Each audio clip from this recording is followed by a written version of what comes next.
So hello student, welcome back to this channel.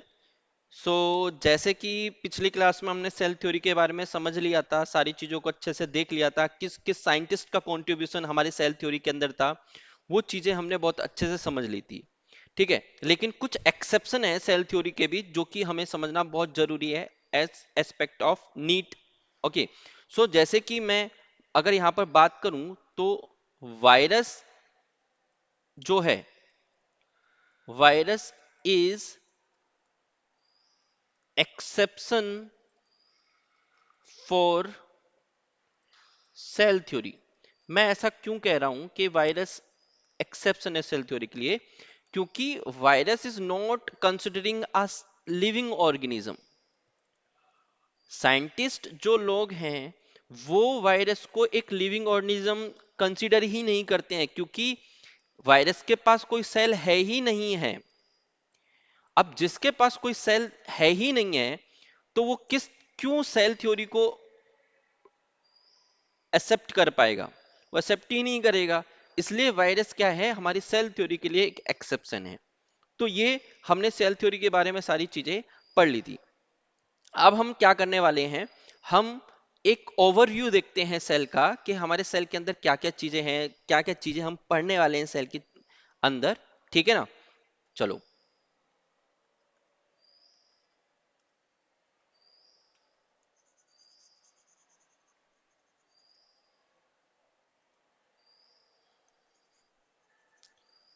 तो अगर हम एक ओवरव्यू की बात करें सेल के,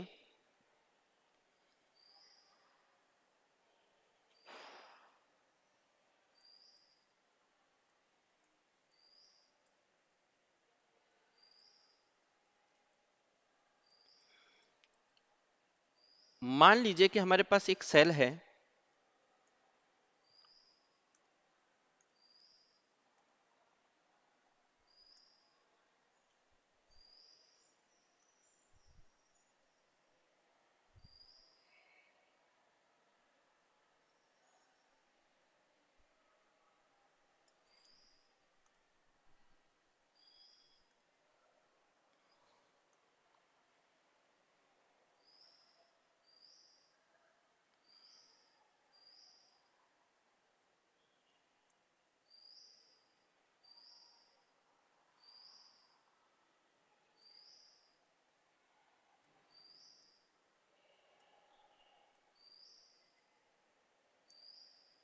तो ये हमारा कोई एक सेल है, मान लो। ठीक है, तो किसी भी सेल के अंदर सबसे पहले एक सेल मेम्ब्रेन होगी। और हमारी जो सेल मेम्ब्रेन होती है वो डबल मेम्ब्रेन होती है। ठीक है, एक मेम्ब्रेन की नहीं होती है। It is a double membrane.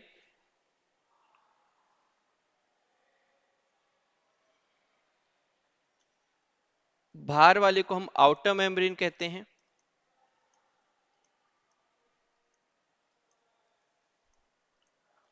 और जो अंदर होती है उसको हम इनर मेम्ब्रेन कहते हैं।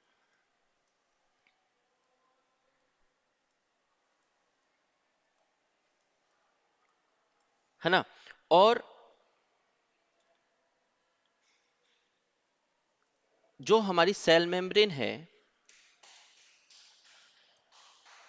उसको हम प्लाज्मा मेम्ब्रेन भी कहते हैं। And it separate outer environment into the inner environment of the cell। और इसके अलावा अगर आप सेल के अंदर देखोगे तो हमारे सेल के अंदर एक इंपॉर्टेंट पार्ट पाया जाता है। ठीक है, इसको हम बोलते हैं बेटा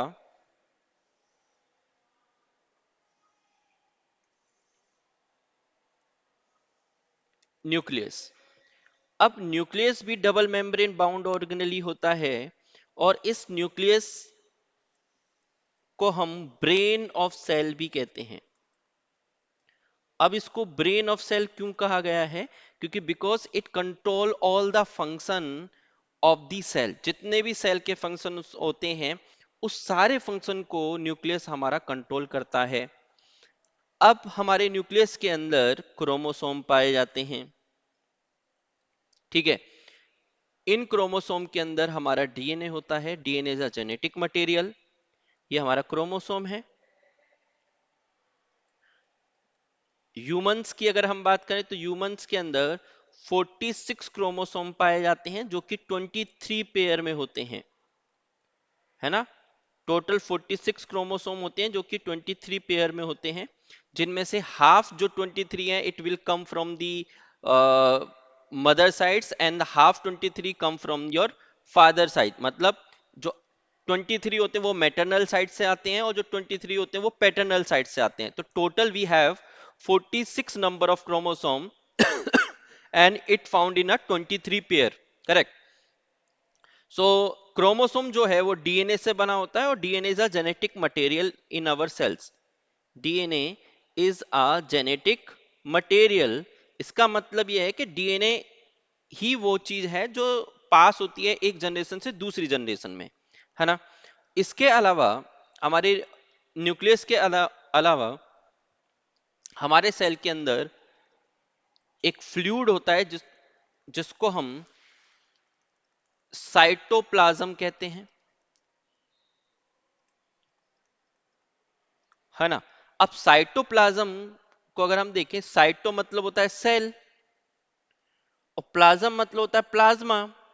अब आप सभी ने प्लाज्मा को पढ़ा होगा। प्लाज्मा मेनली किसका बना होता है? वाटर का। 90%, 90 से 92% उसके अंदर वाटर होता है। सेम इसी तरीके से हमारे सेल के अंदर ज्यादातर अगर हम देखें, ज्यादातर कंटेनिंग हम देखें तो वाटर कंटेनिंग पार्ट है साइटोप्लाज्म। अब क्योंकि ये सेल का है तो इसलिए हमें इसको साइटोप्लाज्म बोल दिया है, क्योंकि study of cell is called cytology, तो वहां से इस वर्ड को लिया गया है। और प्लाज्म मतलब प्लाज्मा। तो cytoplasm is semi fluid matrix. अब इसको सेमी फ्लूइड मैट्रिक्स क्यों कहा गया है? क्योंकि इसके अंदर बहुत सारे सेल ऑर्गेनेली भी पाए जाते हैं, जिसकी वजह से जो हमारा साइटोप्लाज्म है वो थोड़ा डेंस हो जाता है। डेंस क्यों हो जाता है? क्योंकि इसके अंदर सेल ऑर्गेनेली भी पाए जाते हैं। तो अगर हम ये देखें तो ओवरव्यू देखें तो हमारे सेल के अंदर मेन मेन चीज अगर हम देखें, हर एक सेल के अंदर सेल मेम्ब्रेन, साइटोप्लाज्म और उसका न्यूक्लियस पाया जाएगा। अब न्यूक्लियस का क्या है? बहुत सारे कुछ सेलों के अंदर क्या होता है, ये जो न्यूक्लियर मेम्ब्रेन आपको दिखाई दे रही है, जो आउटर कवरिंग है, इसको हम न्यूक्लियर मेम्ब्रेन कहते हैं। अब कुछ ऐसे सेल्स होते हैं जिसमें ये न्यूक्लियर मेम्ब्रेन अपसेंट होती है और जो जेनेटिक मटेरियल होता है वो किसी भी आउटर कवरिंग से प्रोटेक्टेड नहीं होता है, न्यूक्लियर मेम्ब्रेन होती ही नहीं है। ऐसे सेल जिनके अंदर न्यूक्लियर मेम्ब्रेन नहीं होती है उनको हम प्रोकैरियोटिक सेल बोलते हैं। अभी हम पढ़ने वाले हैं प्रोकैरियोटिक सेल के बारे में डिटेल में। और जिनके अंदर ये न्यूक्लियर मेम्ब्रेन पाई जाती है उनको हम यूकैरियोटिक सेल कहते हैं। Is it clear? So I hope ये आपको समझ में आ गया होगा एक सेल के अंदर क्या क्या चीज पाई जाती है। अगर हम और भी डिटेल में अगर देखें कि एक सेल को अंदर आप किन किन चीजों के बारे में पढ़ते हो, तो वो देखते हैं हम। देखो, मेनली अगर आप सेल के अंदर देखोगे, मेनली आपको क्या क्या पार्ट मिलेंगे सेल के अंदर। पहला, आपको मिलेगा न्यूक्लियस,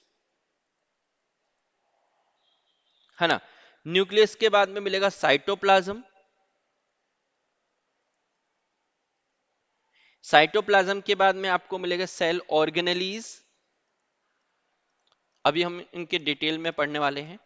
और ऑर्गेनेलीज के बारे में बाद में मिलेगा आपको सेल मेम्ब्रेन। और सेल मेम्ब्रेन के बाद में आता है सेल वॉल। तो ये कुछ सेल के इंपॉर्टेंट पार्ट्स होते हैं, जैसे कि nucleus, cytoplasm, cell organelles, cell membrane and cell wall. अब हम एक एक करके इन सब के बारे में पढ़ते हैं, एक बार एक ओवरव्यू देखते हैं सभी के बारे में। तो सबसे पहले हम न्यूक्लियस की बात कर लेते हैं। तो देखो,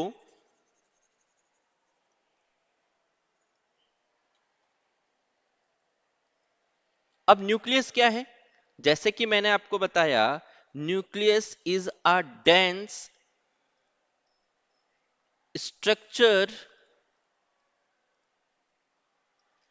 containing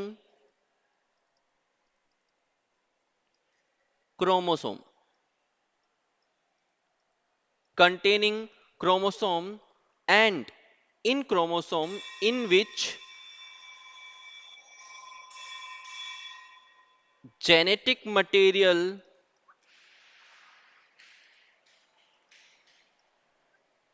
is present। और हमारे अंदर जेनेटिक मटेरियल क्या होता है हमारा? It's a DNA, deoxyribonucleic acid. तो DNA is a genetic material. अब न्यूक्लियस को भी हम दो पार्ट में फर्दर डिवाइड करते हैं।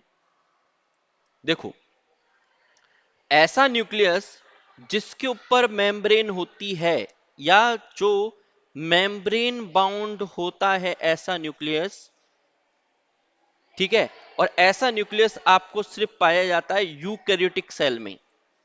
तो जितने भी यूकैरियोटिक सेल होते हैं उनके पास मेम्ब्रेन बाउंड न्यूक्लियस होता है, या हम ये भी कह सकते हैं it is a well defined nucleus. तो यूकैरियोटिक सेल के अंदर एक वेल डिफाइंड न्यूक्लियस पाया जाता है क्योंकि वो मेम्ब्रेन बाउंड होता है। लेकिन कुछ मेम्ब्रेन लेस भी होते हैं जिनके अंदर न्यूक्लियस के ऊपर मेम्ब्रेन पाई नहीं जाती है, या हम कह सकते हैं न्यूक्लियर मेम्ब्रेन होती ही नहीं है। जैसे कि प्रोकैरियोटिक सेल। जितने भी प्रोकैरियोटिक सेल होंगे उन किसी के अंदर मेम्ब्रेन पाई ही नहीं जाएगी, न्यूक्लियर मेम्ब्रेन absent होगी, ठीक है। इसलिए हम इसको बोलते हैं नॉट वेल डिफाइंड न्यूक्लियस।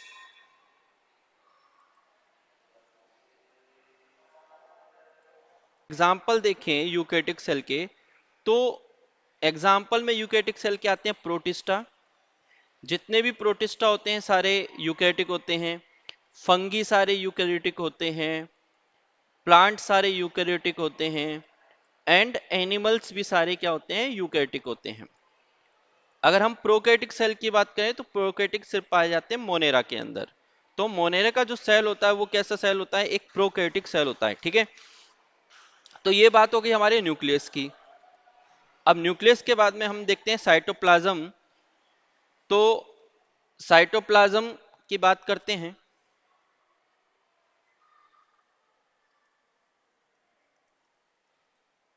तो अभी जैसे कि बताया, साइटोप्लाज्म क्या है? Cytoplasm is the main arena of cellular activities. मतलब किसी भी साइटोप्लाज्म के अंदर, हमारी बॉडी के अंदर होने वाले सारे मेटाबॉलिक रिएक्शंस, सबके सब मेटाबॉलिक रिएक्शन कहां पर होते हैं? साइटोप्लाज्म के अंदर होते हैं। That's why it is called main arena of cellular activities. As well as it is a semi fluid. ये एक क्या है? सेमी फ्लूइड मैट्रिक्स है that occupies the volume of cell। अगर ज्यादातर वॉल्यूम अगर हम किसी भी सेल के अंदर देखें तो वो ज्यादातर वॉल्यूम है किसका? साइटोप्लाज्म का है, करेक्ट। तो ये बात हो गई, हमने साइटोप्लाज्म की समझ ली। अब हम आगे देखते हैं सेल ऑर्गेनेली के बारे में। देखो, अगर हम सेल ऑर्गेनेली की बात करें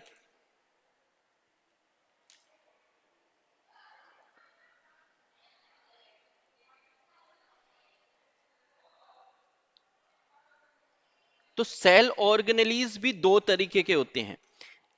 कुछ सेल ऑर्गेनेली ऐसे होते हैं जिनके पास मेम्ब्रेन होती है, जिसको हम बोलते हैं मेम्ब्रेन बाउंड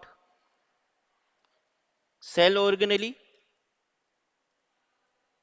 और कुछ ऐसे होते हैं जिनके अंदर मेम्ब्रेन नहीं पाई जाती है, मेम्ब्रेन लेस होते हैं। अब जिनके अंदर मेम्ब्रेन पाई जाती है वो भी दो तरीके के होते हैं। देखो, अगर हम प्रोकैरियोटिक सेल की बात करें तो उसके अंदर जितने भी सेल ऑर्गेनेली पाए जाते हैं उनके अंदर मेम्ब्रेन पाई नहीं जाती है, मतलब अब्सेंट होती है सेल ऑर्गेनेली उनके अंदर। मतलब उनके अंदर जो भी सेल ऑर्गेनेली पाई जाएगी उनके अंदर कोई भी मेम्ब्रेन नहीं होगी। लेकिन जितने भी प्रोकैरियोटिक सेल होंगे सभी के अंदर ऐसे सेल ऑर्गेनेली पाए जाएंगे जिनके अंदर मेम्ब्रेन होगी। तो हम कह सकते हैं कि मेम्ब्रेन बाउंड सेल ऑर्गेनेली किसके अंदर एब्सेंट होती है? प्रोकैरियोटिक सेल के अंदर। प्रोकैरियोटिक सेल के अंदर मेम्ब्रेन बाउंड सेल ऑर्गेनेली नहीं होती है, लेकिन membrane bound cell organelle is present in eukaryotic cell. जितने भी यूकैरियोटिक सेल्स होते हैं all have membrane bound cell organelle. Is it clear? अब हम बात करेंगे कि कौन कौन सी सेल ऑर्गेनेली है जिसके पास मेम्ब्रेन लेस मतलब मेम्ब्रेन होती ही नहीं है, मेम्ब्रेन लेस होती है। तो इसको भी हम दो पार्ट में डिवाइड करते हैं। एक वो जिनके अंदर प्रेजेंट होती है, सबसे पहले हम बात करेंगे it is present in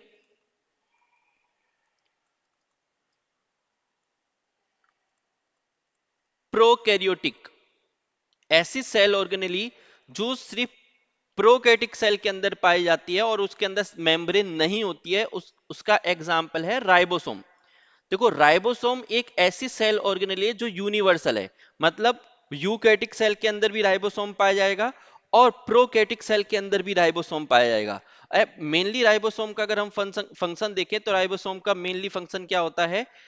it synthesize the protein for the cell. Cell के अंदर क्या करती है? ये प्रोटीन सिंथेसाइज करती है। लेकिन दोनों में, एक यूकैरियोटिक सेल के अंदर पाए जाने वाला राइबोसोम और एक प्रोकैरियोटिक सेल के अंदर पाए जाने वाला राइबोसोम एक जैसा नहीं होता है, दोनों ही डिफरेंट होते हैं। अगर हम प्रोकैरियोटिक सेल के अंदर राइबोसोम जो पाया जाता है, एक्चुअल में वो एक 70S राइबोसोम होता है। 70S का मतलब क्या है? S is a sediment coefficient. ये एक क्या है बेटा? सेडिमेंट कोफिशिएंट है।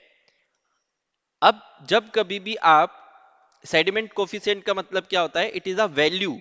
जब आप किसी भी राइबोसोम को, जो प्रोकैरियोटिक राइबोसोम को किसी भी सॉल्यूशन के अंदर डालोगे, तो जब वो सेडिमेंट होगा तो उसकी वैल्यू आपको 70S दिखाई देगी, है ना? क्योंकि देखो, आप जब भी किसी चीज को सेडिमेंट कराते हो तो क्या होता है? या तो वो बहुत ज्यादा, अगर बहुत ज्यादा उसके अंदर डेंसिटी है, तो अगर वो ज्यादा डेंसिटी वाला है तो वो बिल्कुल बॉटम पे चला जाएगा। अगर उसके अंदर कम डेंसिटी है तो वो बीच में क्या करेगा? फ्लोट करेगा बिल्कुल। और उसके अंदर बिल्कुल ही बहुत कम डेंसिटी है, सबसे कम डेंसिटी है, तो वो बिल्कुल सरफेस के, वाटर की सरफेस के ऊपर क्या करेगा? फ्लोट करेगा। इसलिए राइबोसोम है, उसको हम मेजर करते हैं उसकी डेंसिटी के अकॉर्डिंग। तो डेंसिटी के अकॉर्डिंग जब हम उसको मेजर करते हैं तो जो प्रोकैरियोटिक के अंदर राइबोसोम पाया जाता है उसकी वैल्यू 70S आती है। अब बात करें राइबोसोम की, तो राइबोसोम के अंदर दो यूनिट होती है ना? राइबोसोम के अंदर दो यूनिट होती है। इस तरीके का राइबोसोम होता है, एक ऊपर वाली यूनिट होती है, फिर एक छोटी वाली यूनिट होती है नीचे की तरफ। जो बड़ी वाली यूनिट होती है वो होती है बेटा 50S, और जो नीचे वाली होती है वो होती है 30S। अब दोनों की डेंसिटी को, जब दोनों को देखो, अगर हम सिर्फ सिंगल यूनिट की बात करेंगे तो इसकी डेंसिटी 50S होगी। अगर नीचे वाले सिंगल की बात करेंगे, इंडिविजुअल की बात करेंगे, तो उसकी डेंसिटी 30S होगी। लेकिन जब हम इन दोनों को सेडिमेंट कराते हैं तो दोनों की टोटल डेंसिटी कितनी हो जाती है? 70S हो जाती है। और इसलिए इसकी जो वैल्यू है 70S सेडिमेंट कोफिशिएंट आ जाती है, जिसको हम स्वेडबर्ग यूनिट भी कहते हैं। तो ये समझ में आ गया। तो प्रोकैरियोटिक सेल के अंदर जो राइबोसोम पाया जाता है वो 70S पाया जाता है। अब हम बात करते हैं यूकैरियोटिक सेल की। तो यूकैरियोटिक सेल की अगर हम बात करें तो यूकैरियोटिक सेल के अंदर दो ऐसे सेल ऑर्गेनेली हैं जिनके अंदर मेम्ब्रेन नहीं होती है। पहला तो राइबोसोम ही है, क्योंकि राइबोसोम इज अ यूनिवर्सल, वो प्रोकैरियोटिक में भी पाया जाता है और यूकैरियोटिक में भी पाया जाता है। और एक होता है सेंट्रोसोम, है ना? तो ये सेंट्रोसोम और राइबोसोम दो ऐसे सेल ऑर्गेनेली है जिनके अंदर मेम्ब्रेन नहीं पाई जाती है यूकैरियोटिक सेल के अंदर। लेकिन जो राइबोसोम यूकैरियोटिक सेल के अंदर पाया जाता है उस राइबोसोम की वैल्यू होती है 80S। ठीक है, 80S का राइबोसोम पाया जाता है और इसमें भी दो यूनिट होती है। अगर मैं इसकी यूनिट बनाऊं तो ऊपर वाली बड़ी यूनिट होती है, छोटी वाली, नीचे वाली छोटी यूनिट होती है। ये वाली 60S होती है और नीचे वाली 40S होती है। अब टोटल कितना बन रहा है? 100S। लेकिन 100S नहीं होती है, क्योंकि डेंसिटी से मेजर करते हैं तो टोटल 80S सेडिमेंट कोफिशिएंट आता है, स्वेडबर्ग यूनिट आता है। और एक सेंट्रोसोम है, ऐसा सेल ऑर्गेनिज्म जिसके अंदर मेम्ब्रेन नहीं पाई जाती है। तो सेंट्रोसोम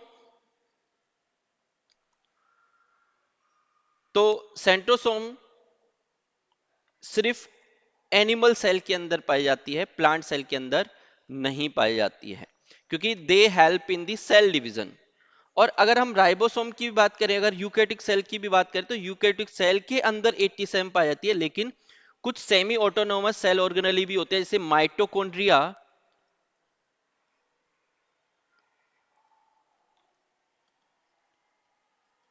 अगर हम माइटोकॉन्ड्रिया की बात करें,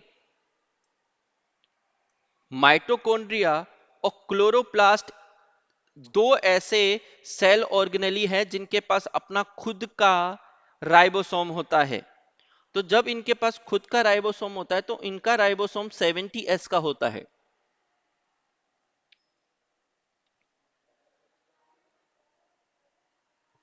माइटोकॉन्ड्रिया और क्लोरोप्लास्ट के पास 70s का राइबोसोम होता है, इसलिए इसको सेमी ऑटोनोमस सेल ऑर्गेनेली बोला जाता है, माइटोकॉन्ड्रिया और क्लोरोप्लास्ट को। तो इतना आज की क्लास में हम समझ लिया है, इतना हम अच्छे से कर लिया है। अगर आपको इसमें से कोई भी डाउट हो इस पूरे इसमें से, तो आप कमेंट कर देना, मैं आपको उसका रिप्लाई कर दूंगा। ठीक है, आगे का हम नेक्स्ट क्लास में कवर करेंगे। So thank you, bye bye everyone, take care.